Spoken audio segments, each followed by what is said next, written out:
The wind howled like a vengeful ghost across the open sea, snapping the sails of the merchant frigate Silvercrest. The sun, low and red on the horizon, painted the waves in hues of blood and fire. A crewman stood atop the crow's nest, his spyglass trembling in his hands. "Ship to stern," he shouted. Crimson sails. Below, the seasoned captain of the Silvercrest, Ilman Verith, cursed and gripped the rail. "Crimson sails," he repeated under his breath. The drowned maiden. The pirate ship tore through the waves like a beast, its blood-colored sails billowing, its black hull cutting a cruel silhouette against the fading light. It bore the sigil of a drowned skull with coral eyes. Whispers on the coast spoke of its captain. A woman with fire in her veins and shadow in her eyes. Captain Ravessa Kael. Aboard the drowned maiden, Ravessa stood tall on the forecastle, one hand on the hilt of her enchanted cutlass, Whisperfang, the other raised toward the sky. Wind gathered at her back, unnatural and howling with a faint echo of laughter. "To arms!" she bellowed to her crew. This sea-tongued merchant dares cross Thalanor's blood tide. Let's show them the price of gold. Her first mate, a towering orc named Brannock Gracebine, grinned and cracked his knuckles. "Been too long since we danced, Cap'n." The crew, rough pirates, blood-bound mages, and merciless sellswords, rushed to position. Harpoons were mounted, spells began to crackle, and grappling hooks were prepared. The gap between the ships closed. The boarding was thunder and chaos. Grappling hooks bit into the Silvercrest's rails. Pirates swung across the breach like shadows on wings, descending into screaming sailors. Brannock was the first to land, his war axe cleaving through a guard's shield and rib cage in one brutal stroke. Cutlass met steel, blood met wood, magic met flesh. Ravessa leapt across a spar of crackling lightning, landing on the quarterdeck where Captain Elman stood sword drawn. She raised Whisperfang, its blade shimmering with flickering blue fire. "Elman Verith," she said with a cruel smile, "your luck ends here." The merchant captain lunged, blade aimed for her heart. Ravessa sidestepped, countering with a vicious riposte. Steel rang. Elman's blade shimmered with runes, resisting Whisperfang's magic, but not forever. Their duel was swift and brutal. Elman feinted high, then lunged low, but Ravessa spun and slashed, carving a deep line across his chest. He stumbled, breath-catching. "You're a monster!" he spat. She smirked. "I'm Thalanor's reckoning." With one final flourish, Whisperfang plunged into his heart. He collapsed, breathless, as flames licked his wounds. Ravessa stepped over his corpse. Elsewhere on deck, chaos raged. A pirate named Tamsin Vale, clad in leathers and tattoos that pulsed with red light, faced off against a battlemage of the Silvercrest. The mage conjured a lance of ice and hurled it, but Tamsin twisted her fingers and redirected it with a fiery rune, turning the spell back into a shattering explosion. Two pirates fought back-to-back near the helm, one a bald swordsman named Yorick with twin blades, the other a gnome sorcerer flinging acid bolts with shrieking laughter. Screams rang across the deck as the pirates overwhelmed the crew, step by bloody step. Minutes later, silence reigned. The Silvercrest was theirs. Smoke curled from scorched deck boards. Corpses littered the blood-soaked planks. The sea lapped softly at the hull as if mourning the dead. Ravessa stood amid the carnage, scanning the wreckage. "Search the captain's quarters," she ordered. "Something this fat has to be hiding more than coin." Brannock and Tamsin moved quickly, kicking open doors and rifling through drawers. Maps, ledgers, and trinkets were tossed aside, until Tamsin pulled something wrapped in silk from a hidden drawer. She unrolled it on the captain's desk. It was old parchment. The edges were singed. Symbols in ancient Thalanori script glowed faintly under the candlelight. "A map," Brannock said. "More than that," Tamsin murmured. brushing a rune with her fingertip. It pulsed under her touch. It's warded, magical, and it speaks of the Isle of Sindril. Ravessa's eyes gleamed. The Isle of Sindril, she whispered. They say it vanished 2 centuries ago, swallowed by the sea. Tamsin's smile was wicked. Looks like it's back. The pirate captain traced a finger over the glowing path. Through to stations, she said softly. We set sail at dawn. There's treasure waiting on that ghost island, and no damn curse will stop me from claiming it. The drowned maiden turned its crimson sails toward the horizon once more, leaving fire and ruin in its wake. Behind them, the Silvercrest burned, a funeral pyre for those who had dared defy the pirates of Thalanor. Dawn broke over the shattered wreck of the Silvercrest. Charred beams jutted from the waves, and seabirds circled overhead, cowing over the feast. But far beyond the smoke, the drowned maiden rode the currents of Thalanor's western sea. Its crimson sails stretched taut, bearing the scent of victory and something darker. In the captain's quarters, Ravessa Kael studied the map again. Runes pulsed with life, some humming softly, others shifting their orientation when not directly observed. She didn't know the script, but Tamsin Vale did. The spell marks were ancient, older than any chart had a right to be. "It's not just a map," Tamsin murmured, brow furrowed. "It's a puzzle. The path it shows it changes if you ask the wrong question. It reacts to greed. And if we ask the right question," Ravessa asked, "it'll lead us to the Isle of Sindril, but we'd best be careful. This map was forged in the age of the Elarathi. Their traps don't just kill, they remember." By midday, the crew gathered on deck as the ship sailed under clear skies. The red-cloaked Mage Auric stirred a wind current to push them eastward, while the lookout cried sightings of reefs and strange flotsam drifting by, remnants, perhaps, of ships that had chased the same dream. Brannock Gracepine barked orders. "Sails adjusted, keep course due east! If the wind shifts, punch it with runes!" Below decks, murmurs filled the galley. Greedy eyes glanced at the captain's quarters. Some crew whispered about mutiny, but others, seasoned enough to know the myths of Sindril, held quiet prayers to the sea gods and oiled their weapons. The journey had begun, but even the past will not stay buried on Thalanor's seas. 3 days later, as the drowned maiden carved through moonlit waters, the storm came. It didn't begin with thunder. It began with laughter, low and distant, rolling across the water like the voice of some drowned god. The waves churned and the wind died. Fog coiled like a living thing across the deck. Then came the crack, a thunderclap not from sky, but from sea. A ship emerged from the mist. Black hull, no sails, no crew. Ghost ship. A crewman screamed, but it was too late. Figures rose from the deck of the phantom vessel, shapes wreathed in water, barnacles clinging to rotting flesh.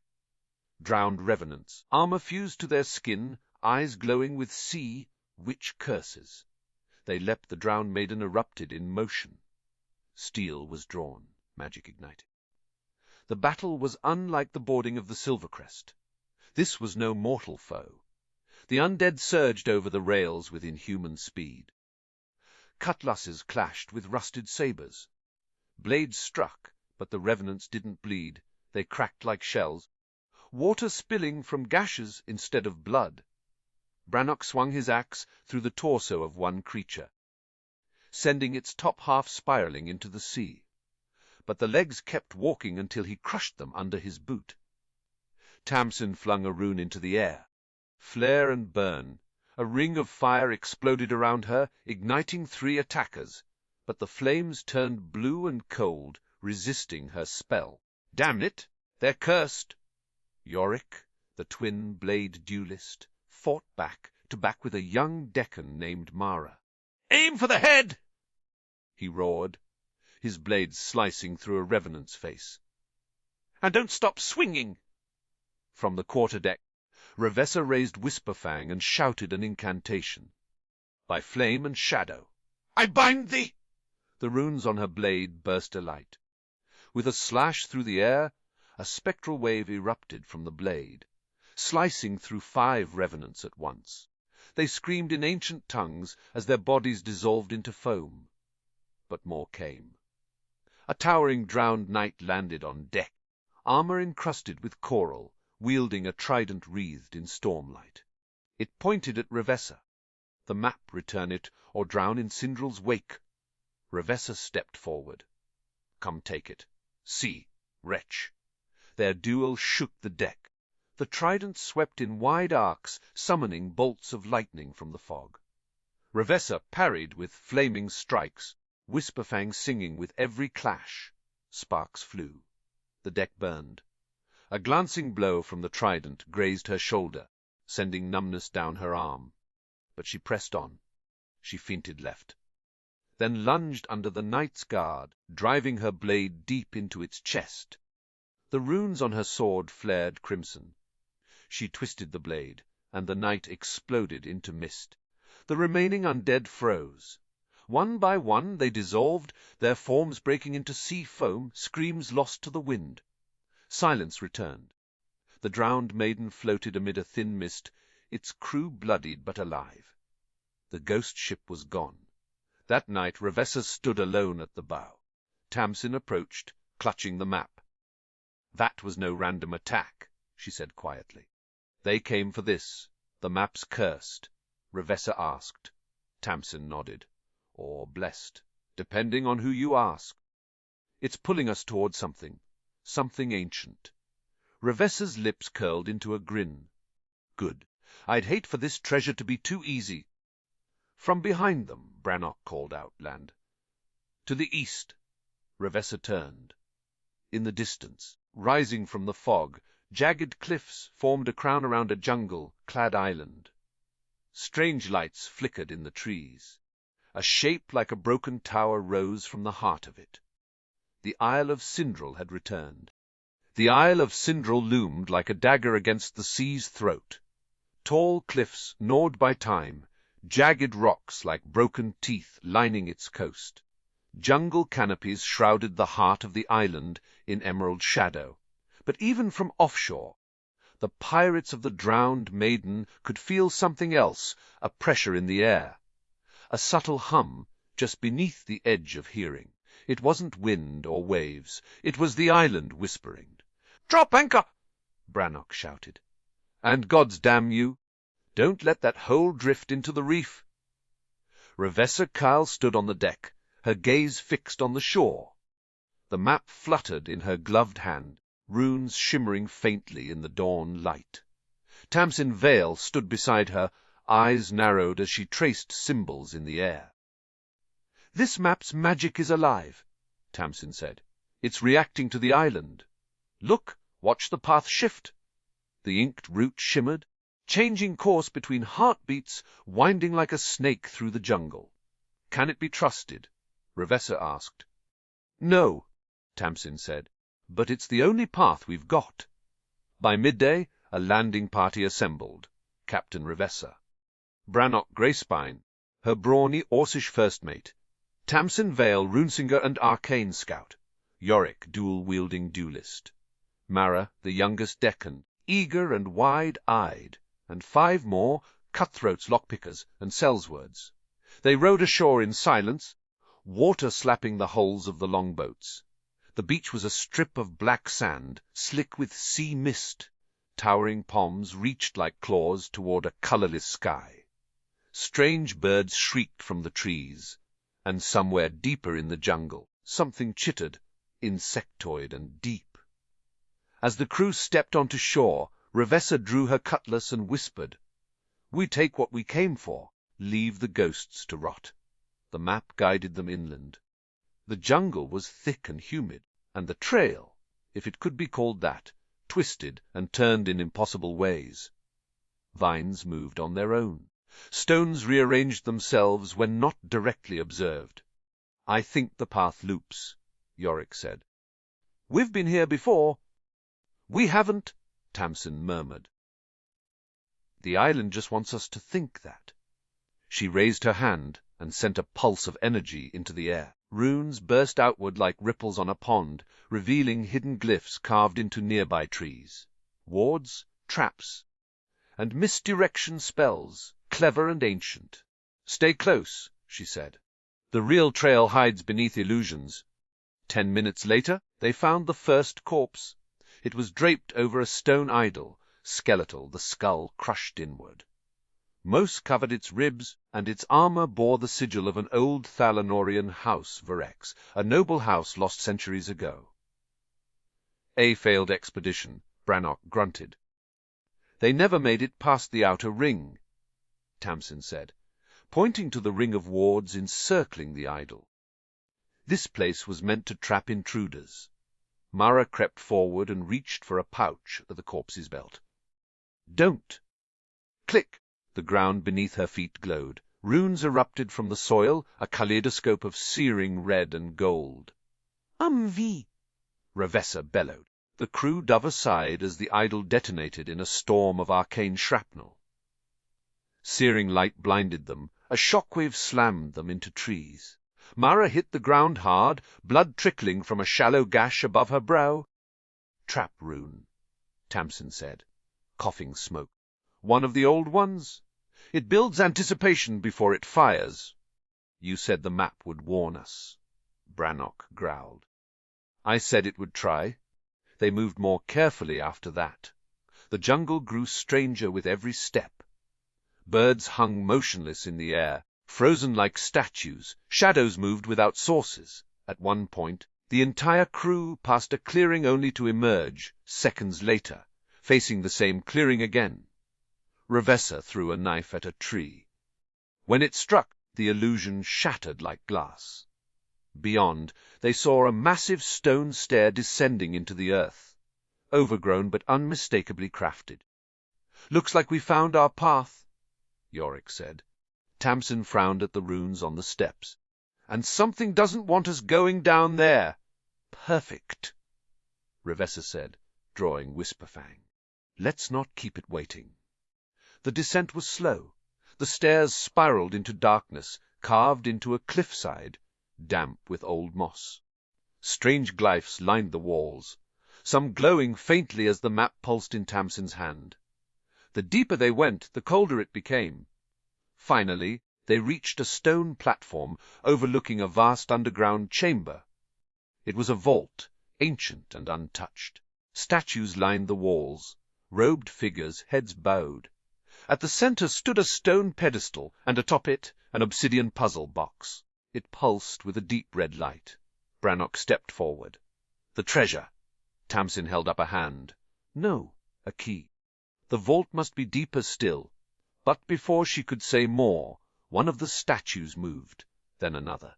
Stone fingers curled into fists, glowing eyes ignited. The statues were not statues, they were ward guardians. Ravessa raised her sword, fire leaping to the blade's edge. "Form a circle. This is what we came for." The guardians stepped down from their perches, slow and deliberate, stone groaning with each movement, and the chamber lit with the promise of another fight. The stone guardians moved with unnerving silence, their heavy limbs grinding but never stumbling, eyes glowing a baleful gold. Each carried no weapon. They were the weapons, arms thick as tree trunks, hands carved like hammers, and rune-etched armor grown from their own bodies. The vault trembled as they stepped forward. "Circle!" Ravessa barked again. She and Brannock took the front line, blades raised. Tamsin and Mara stood in the center, flanked by Yorick and 2 crossbow-wielding crewmen. The first guardian charged.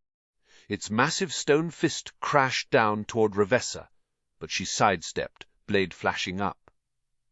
Whisperfang clanged against the creature's knee, carving a glowing mark into the stone. Sparks flew, but it didn't flinch. It backhanded her with its other arm. She flipped with the momentum, skidding back across the platform. Brannock howled and met the creature head-on. His great axe, inscribed with dwarven, forged bloodsteel, cleaved deep into its shoulder. The guardian staggered, but instead of reeling, it twisted unnaturally and slammed its elbow into Brannock's chest. His armor cracked as he was hurled into a wall. "No!" Tamsin shouted, lifting the map into the air. Its runes flared bright, creating a ring of crimson light around the pedestal. "The puzzle box is the focus!" "We disrupt it, we disable them." Yorick leapt forward like a shadow, blades flashing in an X pattern across another guardian's back. He carved deep, dodging a crushing stomp that cracked the stone floor. "Little help," he yelled.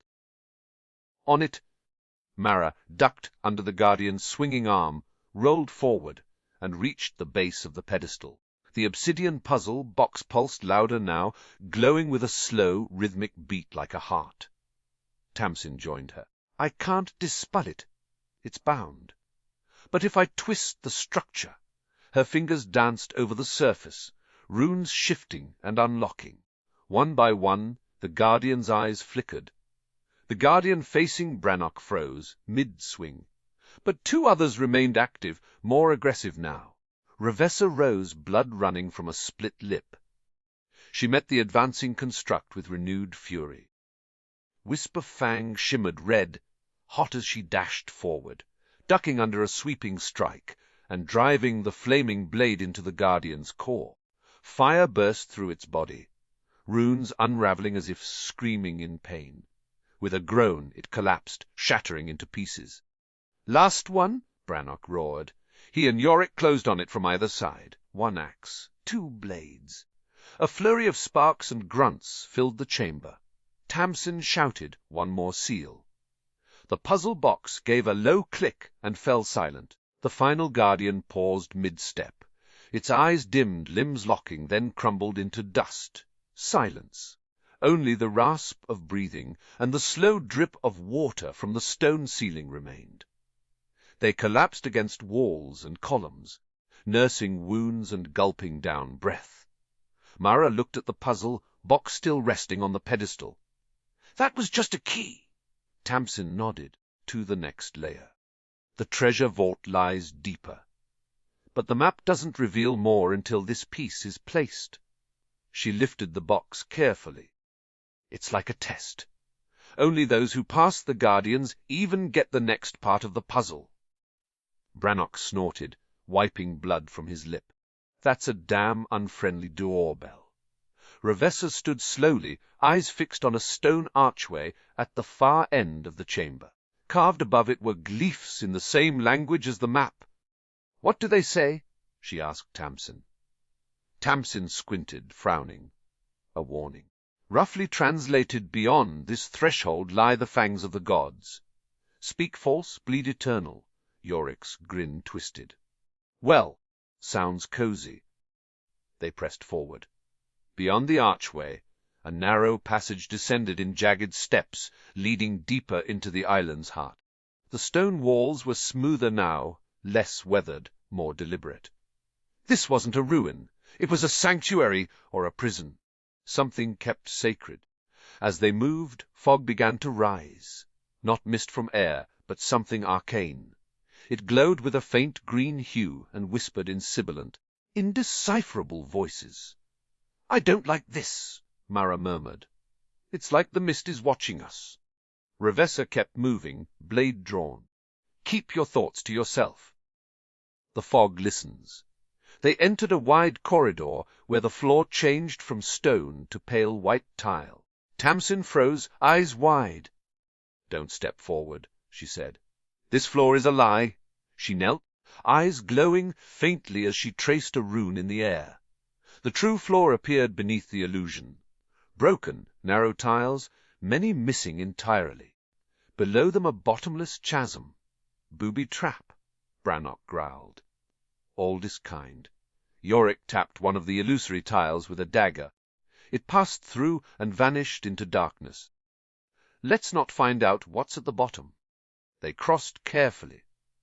Some leaping between stones, others swinging across using vines and anchored ropes. One pirate slipped, his foot hitting a false tile. With a scream, he dropped into the black. They never heard him land. When they reached the other side, the fog had thickened. Ahead loomed a towering door, shaped like a yawning beast's maw. Carvings of dragons, serpents, and gods stretched across its surface in agonized poses. In its center, a depression perfectly matched the shape of the puzzle box. Ravessa nodded to Tamsin. With a deep breath, Tamsin placed the box into the socket. Nothing happened at first. Then the box unfolded, its panels sliding apart, pieces rearranging themselves into a spinning sphere of runes. The door pulsed once, then opened inward with a sound like the ocean inhaling. Beyond it utter darkness, and distant glimmers of gold. Ravessa smiled. The vault awaits, but from deep inside something breathed not wind, not air, breath, and it was awake. The drowned maiden pulled away from the crumbling isle, its crimson sails torn and damp with sea mist, blood, and ash. Behind her, the Isle of Sindral twisted with unnatural growth, stone spires rising like skeletal fingers, the jungle buckling and reforming into patterns that pulsed with glowing sigils. Captain Ravessa Kael stood at the helm, cloak tattered, her body stiff with dried blood. In her hand she still held the fractured remains of the heart of Sindral, now a dead shard, dim and cracked, but still warm to the touch. "We got what we came for," she said. No one cheered. The surviving crew had gathered on the middeck. They were fewer now, 7 dead below, 3 more injured beyond help. Even Brannock leaned against the mast with a grimace, ribs broken, eyes hard and unfocused. Tamsin stood apart, her hands glowing faintly as she tended to Mara's wounds. Her gaze occasionally drifted to Ravessa, but she said nothing. Not yet. That night silence clung to the ship like mist. Ravessa sat alone in her quarters, the heart shard resting on the table beside her blade. Its glow had changed, no longer golden, but flickering red, pulsing faintly with her heartbeat. Every few minutes she heard it, a whisper, a voice in no tongue she knew, but one she understood. It was inviting her, tempting. She poured a glass of black Thalanori rum, set it aside without drinking. Her fingers traced the shard's surface. "You're not done with me," she murmured, a soft knock. Brannock stepped in without waiting.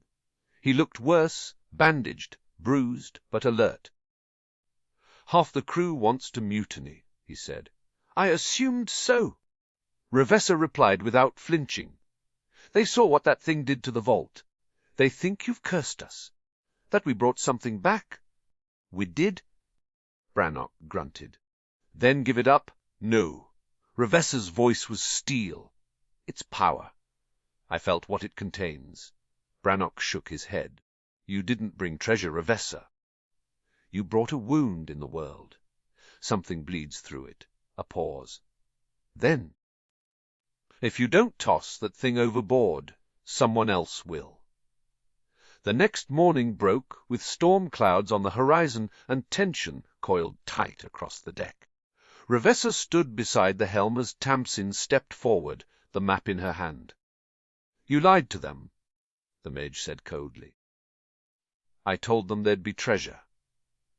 There was truth beneath that island, not gold. I'll buy truth if it gets me more power." Tamsin stepped closer. "You fractured the heart." "That island wasn't hiding something evil. It was containing it. And now," Ravessa said, lifting the shard, "it's contained in me." The red light flared. Behind her, Brannock moved his hand slowly toward his axe. "I can't let you do this," Tamsin said. "You'll damn us all?" "You can try to stop me," Ravessa replied. "But only if you're ready to die for it." The deck erupted. Brannock bellowed and charged. Tamsin summoned a ward of force, protecting herself from Ravessa's first strike. Yorick, conflicted, hesitated too long, then chose a side. He dove for Ravessa. Steel clanged. Cutlasses rang out. The crew turned on itself, some loyal to their captain, others to survival. Brannock and Ravessa clashed in a brutal exchange. His axe against Whisperfang. The orc was wounded, but stronger, and for a moment he had the upper hand, driving Ravessa toward the mast. "You were better than this," he growled. She spat blood. "You thought that was my strength." She raised the shard. Red fire exploded between them. Brannock's body hit the deck, unmoving. Tamsin screamed and hurled a vortex of binding runes, but the shard pulsed, disrupting the spell in mid-air. The runes twisted, recoiled. Some turned black and fell apart like ash. "You don't understand," Ravessa said, voice trembling with power. "It's not just magic. It's a mind. A will. What does it want?" Tamsin demanded. "It wants out." Below deck, Mara hid with the wounded. She felt the ship lurch unnaturally. From her belt, a small pouch glowed softly, a trinket she'd taken from the vault. A coin of bone with the eye of Thalanor carved on its face. It pulsed. And she heard a whisper, too. But hers was different. It warned her. Mara, one of the wounded, croaked. "What's happening up there?" She closed the pouch tightly. A storm. Above deck. It ended quickly. Half the crew lay dead or dying. Yorick, disarmed, stood over Brannock's broken body and dropped to his knees. "Enough," he whispered. Ravessa stood atop the stairs to the helm, red light glowing in her veins like molten fire. The heart had changed her, and something looked out through her eyes. "Misset course for the dark reaches," she said. "There's more to this world than maps and gold. There are truths buried in shadow." Tamsin, barely conscious, glared from the deck. "You won't survive it." Ravessa smiled. "That's the point." The wind turned unnatural. The stars above shifted. The map, once leading to treasure, now showed something new, a gate, one not on any sea chart. The drowned maiden turned toward the void, and something else turned its gaze toward Thalanor. The drowned maiden sailed into waters unmarked by map or memory, uncharted currents where stars bent into unfamiliar constellations, and the sea lost its rhythm, beating instead to a heartbeat that pulsed in the hull, the mast, the bones of the crew. The wind no longer came from any direction. It simply was, pushing the ship forward without resistance, as if drawn toward something waiting on the horizon, something vast, eternal, and watching. Captain Ravessa Kael stood at the prow, her crimson cloak fluttering like the wings of a fallen angel. The heart of Sindral Shard pulsed at her belt, its light brightening each day as they approached the gate glimpsed in the final shape of the map. Behind her, silence reigned. No songs, no dice, only fear. Tamsin Vale had locked herself in the chart room. Her fingers trembled as she read and reread the ancient glyphs etched into the map's newest form. A constellation, a circular sigil, a mouth full of fangs. The meaning was clear now. This was never a path to treasure. It was a ritual, a summoning. She held her own shard, salvaged from the ruins of the vault. It no longer glowed, but it listened. The whispers were constant now. "Consume," they said. "Become. Obey." But Tamsin was not ready to give in. She tore open a satchel of scrolls and ink, began scribbling a counter-sigil, one final ward that might halt what was coming. But even as she did, she knew it was too late, because the gate was opening. Mara in the hold had begun dreaming. Each night she walked the ruins of Sindral. In the dream, the jungle had turned to stone, the vault into a temple, the dragon Therix reborn as a god of blood and silence. She carried the bone coin, still warm, still marked by the eye of Thalanor. It whispered too, but not like the others. It said, "You are the key that locks what others break." When she woke, her hands glowed with faint gold light. She hid that fact from Ravessa. On the 12th night, the sky cracked open. Above them, stars collapsed inward and formed a spiraling gate, a great wheel of runes and black flame. Thunder pealed, not from clouds, but from beneath the water. The sea boiled as something massive stirred far below, and out of the gate a voice came. "You have done well. vessel. Ravessa fell to her knees, gasping. The heart shard lifted from her belt of its own accord, hovering in the air, pulsing rapidly like a hatching egg. The crew backed away, the air warped. Time frayed. Sailcloth curled like burning paper. Brannock's corpse twitched. Yorick, face pale and drawn, whispered, "She's becoming something else." And he was right. Ravessa rose, but not as herself. The voice wore her now, her mouth, her eyes, her form. But her soul had gone down with the vault. What remained was a herald, and it had come to deliver Thalanor to its new master. But Tamsin wasn't finished. From the crow's nest she screamed a spell. An ancient ward passed down through forbidden schools of Thalanori rune, singing. Her voice broke into the storm like steel on glass. She hurled her shard into the gate above. The explosion was soundless. Light and dark collapsed. The gate flickered. The herald howled, not in rage, but in panic. Mara climbed the mast with her coin in hand. She held it aloft, and the eye of Thalanor opened. A column of golden light pierced the sky. The gate shrieked. The sea screamed. Ravessa, the herald, lashed out with one hand. Tamsin's chest bloomed with crimson as she fell. But the wound had been made. The curse fought back. The heart shot cracked further. A second explosion, this time with sound, rocked the ship. When the smoke cleared, the sky was still again. The gate was gone, the water calm. Ravessa's body lay crumpled near the mast, steam rising from her skin. The shard, now a dead, cracked husk, rolled across the deck and dropped into the sea with a soft plop. Mara stood amid the wreckage, the bone coin now blackened and cold. She had survived, barely. Days passed. The drowned maiden drifted west, her sails patchwork, her crew silent. Only 5 had survived. Yorick scarred and hollow-eyed. Mara, changed in ways no one could explain. A mute crewman named Silks, who no longer slept. A navigator who had gouged out one eye. And a shadow of Brannock, who still walked, but never spoke. They reached the coast of western Thalanor under grey skies. There they burned the ship, let it return to the sea, and whatever things still watched from the deep. They never spoke of the Isle of Sindral again. But Thalanor changed. Seas grew darker, fog thicker. Ships vanished more often. And sometimes, when the wind was wrong, sailors heard whispers beneath the waves. Of a ship with crimson sails, of a captain with fire in her eyes. Of treasure cursed not by greed, but by truth. And so the crimson curse lived on, whispered, sailed, waiting,